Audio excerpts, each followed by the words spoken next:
लाहौर के इलाके अंदरून भाटी गेट में मकान में आग लगने से एक ही खानदान के 10 अफराद जाम बहक अफराद में 6 बच्चे, 3 खवातीन और 1 मर्द शामिल हैं। आग शॉर्ट सर्किट से लगी जिससे देखते ही देखते पूरे घर को लपेट में ले लिया। रेस्क्यू 1122 ने आग पर काबू पाया।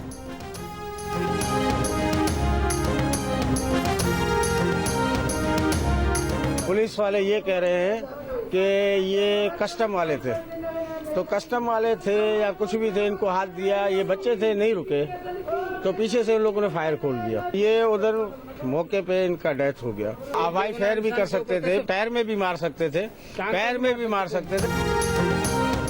कराची के इलाके मंगूपीर में फायरिंग से एक शख्स जाँ बहक, एक जख्मी। रिश्तेदारों ने पुलिस एहलकारों पर हाशिम के कत्ल का इल्जाम लगा दिया। मंगूपीर थाने के बाहर एहतजाज। हाशिम के मामू ने कहा हाशिम 15 साल से दुबई में था, शादी करने कराची आया था, 1 माह पहले शादी हुई थी। पुलिस एहलकारों ने ना रुकने पर फायरिंग की। पुलिस का कहना है कस्टम्स ने नाका लगा रखा था, वाक़े की तहकीकात कर रहे हैं।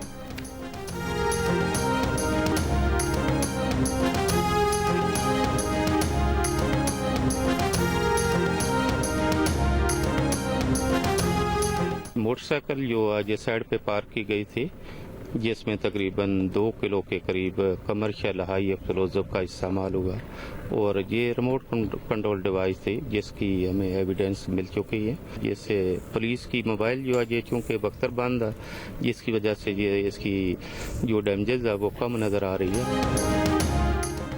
कराची नॉर्दर्न बाईपास के करीब सीटीडी मोबाइल पर हमला, 3 पुलिस एहलकार जख्मी। सीटीडी हुकाम के मुताबिक कब्रिस्तान के करीब मोटरसाइकिल में नस्ब बम के जरिए हमला किया गया। बम डिस्पोजल स्क्वाड के मुताबिक रिमोट कंट्रोल बम 2 किलो वजनी था। पुलिस मोबाइल बुलेट प्रूफ होने की वजह से नुकसान कम हुआ।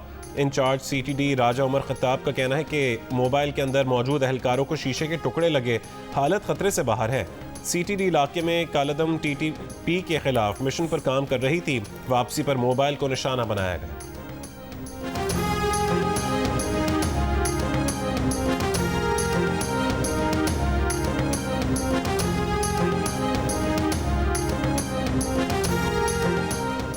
महकमा मौसमियात ने मानसून बारिशों के नए सिलसिले की पेशगोई कर दी। आज शाम 17 जुलाई के दौरान मुल्क के बेशतर इलाकों में बादल बरसेंगे। इस्लामाबाद समेत गिलगित बल्तिस्तान, खैबर पख्तूनख्वा, पंजाब, बलोचिस्तान और सिंध के चंद मकामात पर मूसलाधार बारिश और यालाबारी का इम्कान भी है। तुग़यानी और लैंड स्लाइडिंग के बायस मुतालिका इदारों को अलर्ट रहने की हिदायत की गई है।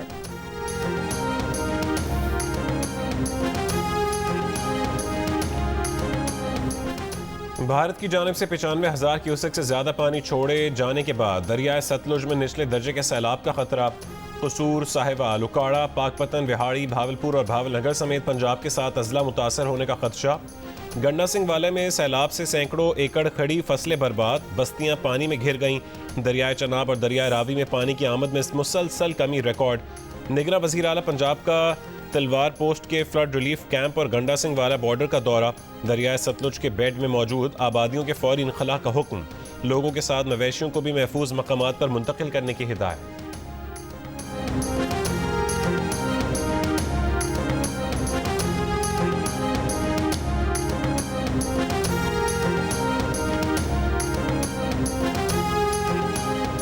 IMF के एग्जीक्यूटिव बोर्ड का इजलास आज होगा। बोर्ड तकरीबन $1.1 अरब की किस्त जारी करने की मंजूरी देगा।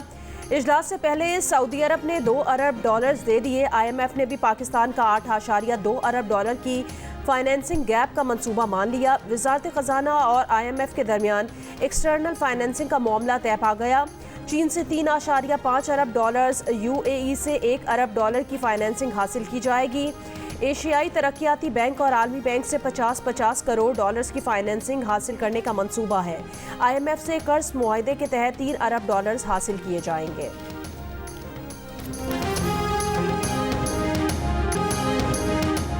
IMF प्रोग्राम खुशी से नहीं मजबूरी से कबूल किया। बैरून मुल्क जाते हैं तो इस्तकबाल करने वालों के चेहरे कह रहे होते हैं कि दोबारा पैसे मांगने आ गए।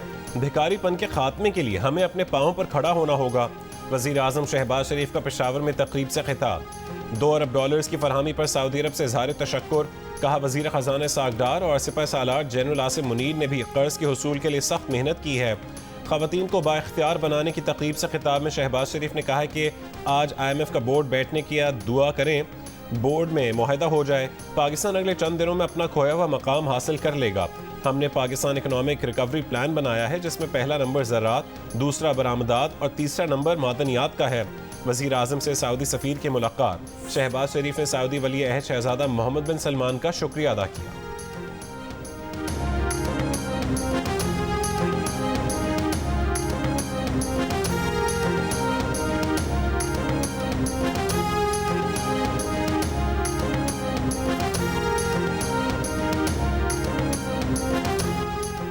IMF और पाकिस्तान का स्टाफ लेवल मुआहदा खुश आइंद है।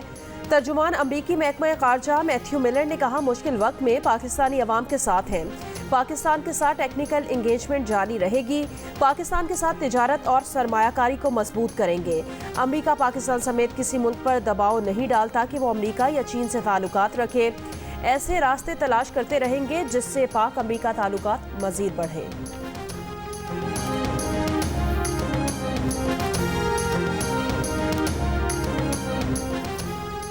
क्या पाकिस्तान और भारत की दो तरफा क्रिकेट दूरियां खत्म होने लगी? Chairman PCB management committee Zaka Ashraf और भारतीय क्रिकेट बोर्ड के सेक्रेटरी जय शाह मिल बैठे। ज़का अशरफ ने वर्ल्ड कप के दौरान भारत जाने और जय शाह ने एशिया कप के दौरान पाकिस्तान आने की दावत कबूल कर ली। ज़का अशरफ ने जय शाह से कहा कि आप हमारी मेहमान नवाजी से मुतासिर हुए बगैर नहीं रह सकेंगे। पाकिस्तानी अवाम अपने मेहमानों की कदर करना जानती है। मुस्तकबिल में मजीद मुलाकातें होंगी। एशिया कप 31 अगस्त से 17 सितंबर तक होगा। 4 मैचेस पाकिस्तान में खेले जाएंगे। फाइनल समेत बकिया मैचेस श्रीलंका में होंगे।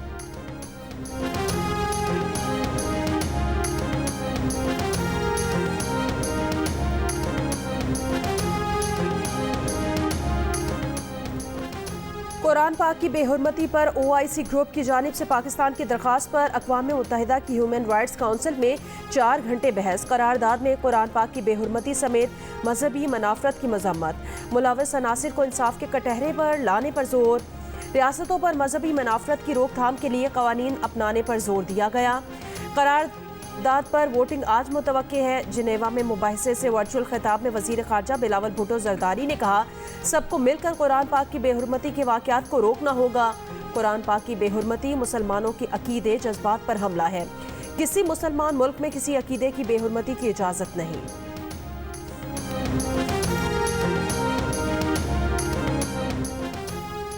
मुस्लिम लीग नून के कायद नवाज शरीफ ने कहा कि पाकिस्तान की मईशत बहाल हो रही है। पाकिस्तान दोबारा तरक्की करेगा और अवाम खुशहाल होंगे।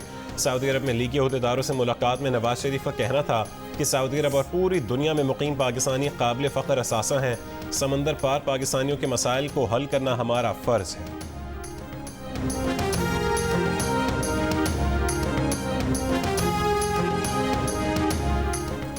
तोशाखाना केस काबिल समात करार देने का ट्रायल कोर्ट का फैसला एक बार फिर इस्लामाबाद हाई कोर्ट में चैलेंज। समात आज होगी। चेयरमैन PTI की दरखास्त में 8 जुलाई का सेशन कोर्ट का फैसला कलअदम करार देने की इस्तदा। दरखास्त में कहा गया कि तोशाखाना केस काबिल समात करार देने का ट्रायल कोर्ट का फैसला खिलाफ कानून है। इलेक्शन कमीशन की शिकायत 120 दिन में दायर नहीं की गई। केस ट्रायल कोर्ट को भिजवाते हुए कानून के मुताबिक तरीकाकार भी नहीं अपनाया गया। एडिशनल सेशन जज हुमायूं दिलावर ने तोशाखाना फौजदारी केस काबिल समात करार दिया था।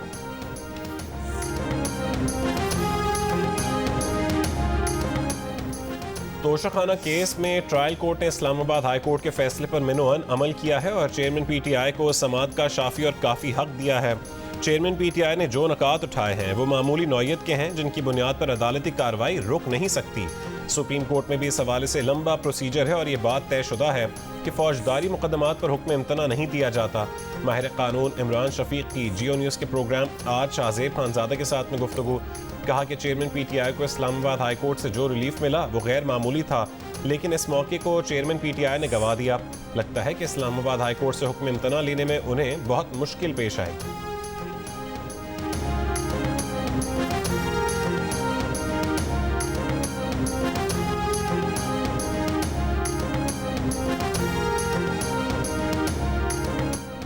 वज़ीर मुमलिकत बराए petroleum senator doctor Musadik Malik ने कहा कि 9 मई के वाक़यात में मुलव्वस गिरफ्तार शुदगान तहकीकाती इदारों के सामने बुलबुल की तरह बोल रहे हैं और बता रहे हैं कि 9 मई के हंगामों का हुक्म किसने दिया था।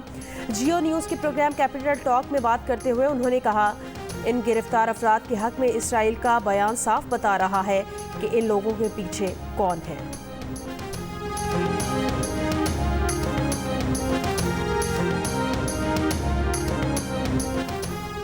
नैब ने 190 मिलियन पाउंड के स्कैंडल में चेयरमैन पीटीआई को 13 जुलाई को बुला लिया। साथ ही मुल्की और गैर मुल्की जायदाद की तफसील भी लाने की हिदायत कर दी।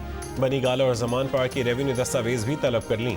शौकत खानम ट्रस्ट की रजिस्ट्रेशन और मुतालिका दस्तावेजात भी मंगवा ली। नैब रावलपिंडी ने चेयरमैन पीटीआई को तफ्तीश के लिए 13 जुलाई की दोपहर 2 बजे तलब किया।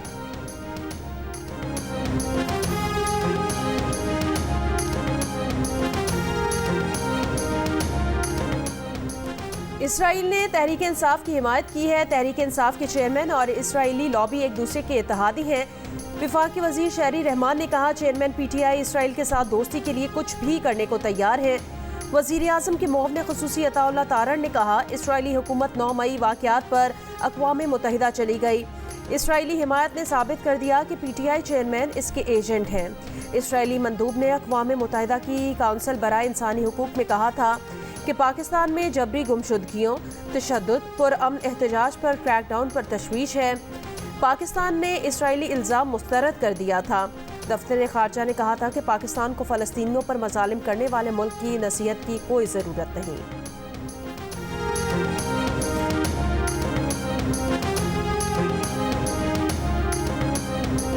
पीडीएम के सरबरा मौलाना फजल रहमान ने कहा है कि पाकिस्तान में इसराइल की ज़बान बोली जा रही है। इसराइल ने अक़वाम मुत्तहिदा में पाकिस्तान में तशद्दुद का जिक्र किया। इसराइल की ज़बान पाकिस्तान में किसकी ज़बान है? इसराइल पीटीआई की ज़बान बोल रहा है। जिसने 3 साल हुकूमत की वो प्लांटेड था।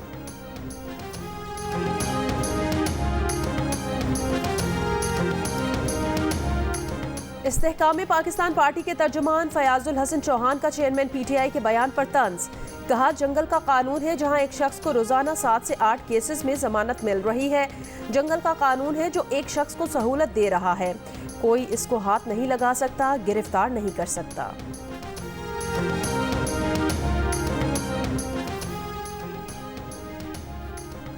एक शाहकार है कि न्यूक्लियर पावर को अमलियात पर चलाया जाता रहा। इस्तेहकाम पाकिस्तान पार्टी के रहनुमा फिरदौस आशिक अवान का इंटरव्यू। कहा, किसी भी मसले पर नेशनल पॉलिसी बनाई जाती, उस पर काबीना में बहस होती, उस पर तज्जिया किया जाता और वो फैसला काबीना से मंजूर हो जाता। वज़ीर आज़म ऑफिस से फाइनल मंजूरी के बाद उस फैसले का ऐलान किया जाता, लेकिन घर जाकर पता चलता था कि अमलियात से कुछ और फैसला किया गया है, तो सुबह वो फैसला वापस हो जाता। फैसला वापस होने पर सबसे ज़्यादा मुश्किल काम उनका होता था।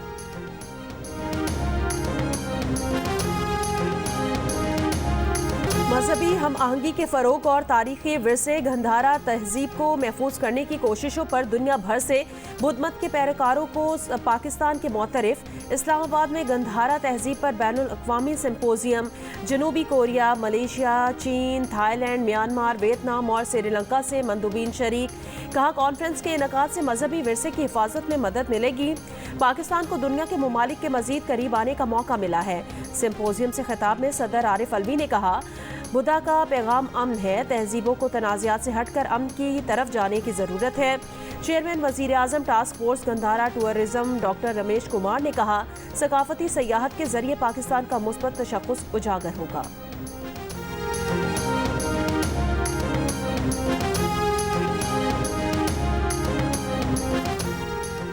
खैबर पख्तूनख्वा हुकूमत ने सरकारी मुलाजमीन की तनख्वाहों में इजाफे की मंजूरी दे दी। स्केल 1 से 16 तक की तनख्वाहों में 35%, जबकि ग्रेड 17 से 22 तक की तनख्वाहों में 30% इजाफा कर दिया गया। इत्तलाक 1 जुलाई से होगा।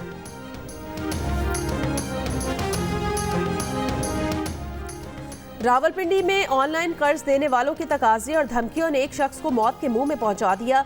कर्ज में डूबे 2 बच्चों के बाप ने खुदकुशी कर ली।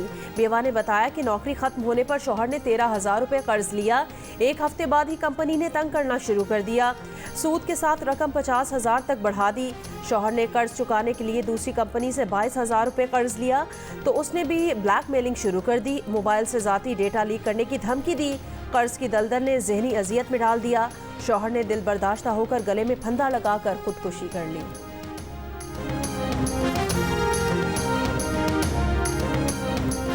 इस्लामाबाद में तेज रफ्तार बस मोटरसाइकिल और रिक्शे पर चढ़ दौड़ी। हादसे में 1 खातून और बच्ची समेत 5 अफराद जहां बहक हो गए। बस ड्राइवर मौके से फरार हो गया। हादसा पेशावर रोड पर गोलड़ा मोड़ और कोहनूर मिल्स के करीब पेश आया।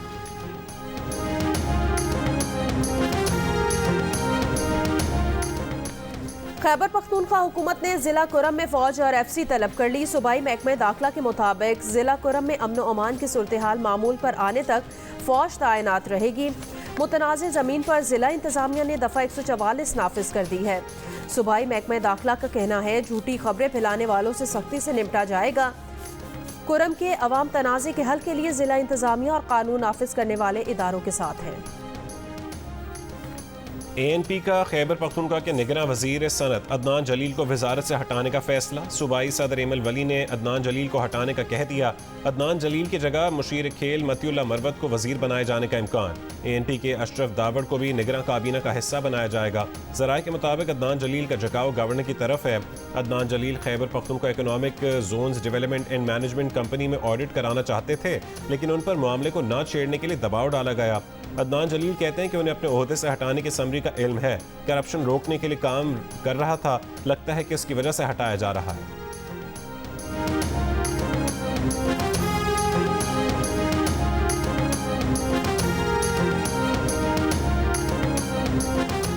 इस्लामाबाद के सेक्टर I-10-4 में बाप बेटा गटर में गिरकर जाँ बहक हो गए। पुलिस के मुताबिक 15 साल का अब्दुर्रहमान गटर में गिरा तो बाप बेटे को बचाने के लिए कूद गया।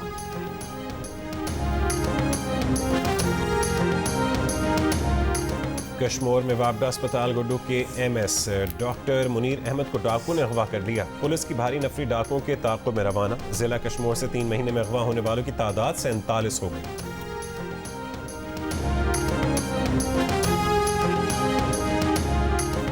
कुवैत का स्वीडिश ज़बान में कुरान के तर्जुमे वाले 1 लाख नुस्खों की इशात का ऐलान। स्वीडिश ज़बान में कुरान के तर्जुमे वाले नुस्खे स्वीडन में तकसीम किए जाएंगे। यूरोपीय कमिश्नर थेरी ब्रेंटन ने कहा है कि फसादात के दौरान इश्तियाल अंगेज मवाद न हटाने पर सोशल मीडिया प्लेटफॉर्म्स को बंद किया जा सकता है। ये बंदिश यूरोपीय यूनियन में मवाद के कानून के तहत अमल में लाई जा सकती है। सोशल मीडिया पर मुमकिन क्रैकडाउन से मुतालिक फ्रांसीसी सदर के बयान पर यूरोपीय कमिश्नर ने कहा कि यूरोपीय डिजिटल सर्विसेज एक्ट के तहत इश्तियाल अंगेज और नफरत अंगेज मवाद को फौरन डिलीट करना ज़रूरी है, वरना जुर्माना और पाबंदी लगाई जा सकती है। EU डिजिटल सर्विसेज एक्ट के तहत 25 अगस्त से सोशल मीडिया के लिए नई गाइडलाइंस का इत्तलाक होगा।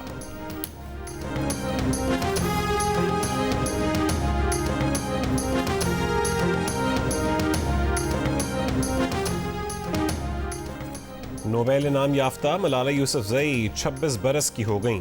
तालीम, अमन और लड़कियों की तालीम के लिए आवाज़ बुलंद करने वाली मलाला की आवाज़ को खामोश करने के लिए दहशतगर्दों ने 2012 में उन्हें हमले में जख्मी किया था। कई रोज तक जिंदगी और मौत की कश्मकश में मुब्तला रहने के बाद मलाला न सिर्फ सेहतयाब हो गईं, बल्कि दुनिया भर में खवातीन और बच्चों की तालीम की आवाज़ बन गईं। 2014 में मलाला को कम उम्र तरीन नोबेल इनाम याफ्ता होने का एजाज़ भी हासिल हुआ। और जबर से मुसल्लत करदा रिश्ता, कोई भी बंधन कबूल नहीं। 7 स्काई एंटरटेनमेंट की पेशकश नई ड्रामा सीरियल मुझे कबूल नहीं देखिए 12 जुलाई से हर बुध और जुमेरात की रात 8 बजे सिर्फ जियो TV पर।